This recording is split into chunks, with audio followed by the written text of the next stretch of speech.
بسم اللہ الرحمن الرحیم۔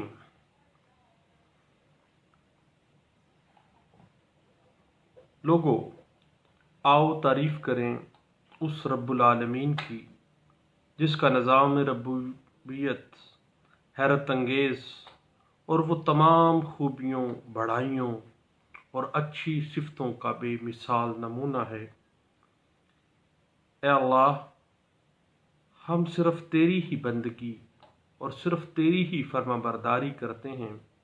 اور اپنی ساری ضرورتوں میں صرف تجھ سے مدد مانگتے ہیں۔ میرے دوستو، ہم بات کر رہے تھے ایک ملزم کے قانونی حقوق کے بارے میں۔ ملزم کی گرفتاری کے بعد 24 گھنٹے کے اندر اس کو ایک علاقہ مجسٹریٹ کے سامنے پیش کرنا، اس کے بعد مقررہ میعاد کے اندر چالان جمع کروانا، چالان کا پیش کرنا پولیس یا پراسیکیوشن جو بھی ایجنسی ہے اس کی طرف سے ملزم کا بنیادی قانونی حق ہے، اور پولیس یا لا انفورسمنٹ ایجنسی کی ذمہ داری ہے کہ ملزم کے خلاف تفتیش مکمل کر کے 14 یوم کے اندر عدالت کے اندر چالان جمع کروائے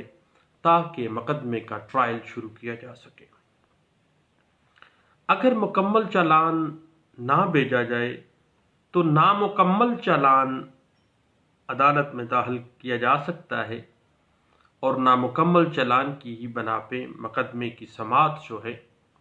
تاکہ شروع کی جا سکے۔ پولیس رولز 1934 رولز 25.56 کہتا ہے کہ پولیس افسران کے لیے یہ مینڈیٹری ہے کہ تمام مقدمات میں جو ہی ملزم کے خلاف شہادت میسر ہو جائے تو وہ نامکمل چالان مرتب کر کے ملزم کو ٹرائل کے لیے گواہان سمیت علاقہ مجسٹریٹ کے پاس بھجوا دیں تاکہ جو اویلیبل ایویڈنس ہے وہ محفوظ قلم بند ہو کر محفوظ ہو جائے، اور تفتیش اس نامکمل چالان کے بعد بھی جاری رکھی جا سکتی ہے تاکہ ٹرائل نامکمل چالان کی بنا پہ آغاز ہو جائے، اور تفتیش جو ہے وہ نامکمل چالان کے بعد بھی جاری رکھی جا سکتی ہے، اور جو ایویڈنس بعد میں دستیاب ہوں گے وہ تمیمہ چالان کے ذریعے عدالت میں پولیس یا پراسیکیوشن جو بھی کرنے والی ایجنسی ہے وہ جمع کروا سکتی ہے۔ پولیس رولز 1934 ایک ایس پی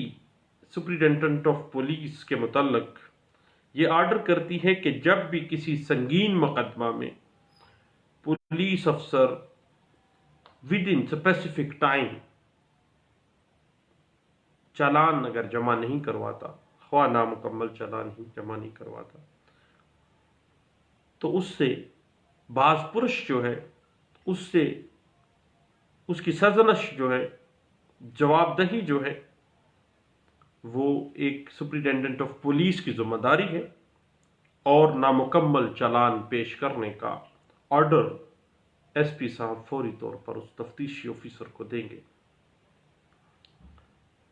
اب پولیس رولز 1934 کے مطابق تفتیش سے یہ بات واضح ہو جاتی ہے کہ پولیس کو مقدمات کی تفتیش کے اندر ہر ممکن تیزی کے ساتھ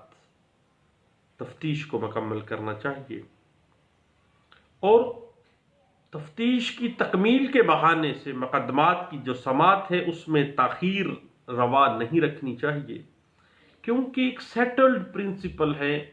ایڈمنسٹریشن آف کرمنل جسٹس کا کہ تاخیر انصاف جو ہے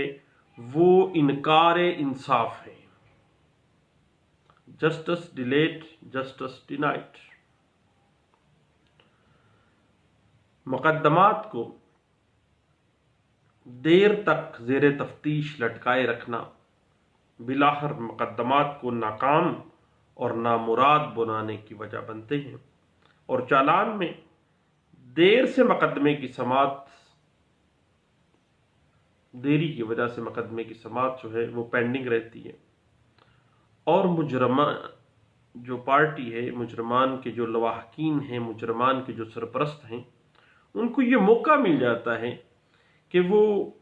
پراسیکیوشن کے گواہان اور جو کمپلیننٹ پارٹی ہے اس کو سفارش، دباؤ یا لالچ کے زور سے منحرف کر لیں،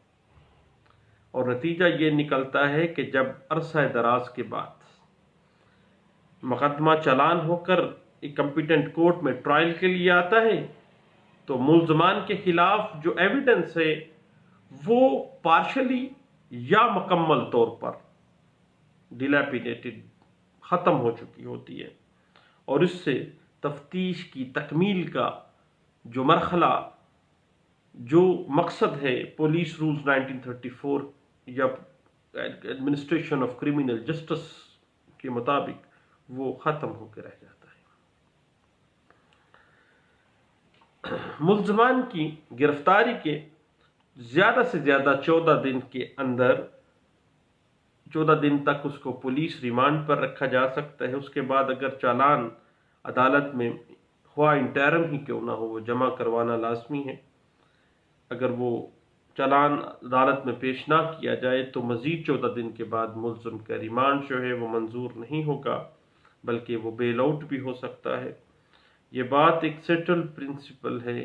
کرمنل جو سسٹم ہے ایڈمنسٹریشن آف کرمنل جسٹس میں، اور یہ بات 1981 SCMR پیج 267 کے اندر سپریم کورٹ آف پاکستان نے اچھے انداز میں انٹرپریٹ بھی کی تھی۔ اب مقررہ مدت کے اندر چالان عدالت میں جمع ہوگا تو ملزم کا ٹرائل جلدی ہوگا، اور چالان جمع کروایا جانا جو ہے یہ ملزم کا بنیادی حق ہے جو قانون اس کو پرووائڈ کر رہا ہے۔ جب ایک ملزم پولیس ریمانڈ کی میعاد گزرنے کے بعد جوڈیشل کر دیا جاتا ہے تو پھر اس کو دوسرے مقدمے میں گرفتار کر کے پولیس ریمانڈ پر جیل سے باہر نہیں لے جا سکتی۔ یہ بات واضح کی گئی تھی 1969 PCRLJ پیج 786 کے اندر۔ جس طرح سے ایک ملزم جب تک ٹرائل مکمل نہیں ہو جاتا اس وقت تک وہ ملزم مجرم نہیں ہو جاتا، بہت سے حقوق وہ اپنے اس کو قانون دیتا ہے، اور کراس ایگزامن کرنا پروسیکیوشن کے گواہان کو ملزم کا بنیادی قانونی حق ہے۔ ملزم اپنے خلاف جو پروسیکیوشن کے گواہان کے اوپر جرح کا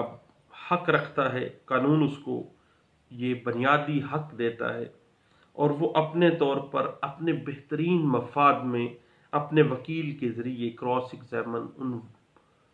جو ایویڈنس، جو وٹنسز پرووائڈ کرے گا پروسیکیوشن، اس کو کراس ایگزامن کر سکتا ہے۔